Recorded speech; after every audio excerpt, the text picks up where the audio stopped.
আর কিছুদিন পরই শুরু হতে যাচ্ছে সনাতন ধর্মাবলম্বীদের সবচেয়ে বড় ধর্মীয় উৎসব শারদীয় দুর্গাপূজা। ইতোমধ্যে শহরের মণ্ডপ মন্দিরগুলোতে পূজার প্রস্তুতি শুরু হয়ে গেছে। অন্তর্বর্তী সরকারের প্রধান উপদেষ্টা প্রস্তুতি দেখতেই রাজধানীর ঢাকাশরী মন্দির পরিদর্শন করেছেন। আমি জোর করে এসেছি, আপনাদেরকে কষ্ট দিয়েছি, আপনাদের এই আনন্দের শরীর হওয়ার জন্য। আমি থাকতে পারছি না কেন? যেহেতু একই সময় যখন দুর্গাপূজা হবে তখন একই সময়ে জাতিসংঘের অধিবেশন চলবে। প্রধান উপদেষ্টা বলেন, আপনাদের সঙ্গে সব সময় দেখা করার ইচ্ছা থাকলেও সুযোগ হয় না। পূজা উপলক্ষে বছরের একবার সামনাসামনি দেখা হয়, কথা বলার সুযোগ হয়।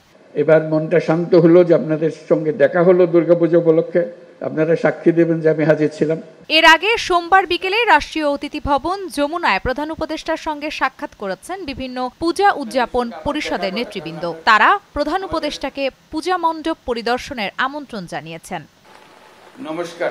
নামির আহমেদ, নিউজ ডেস্ক, চ্যানেল 9।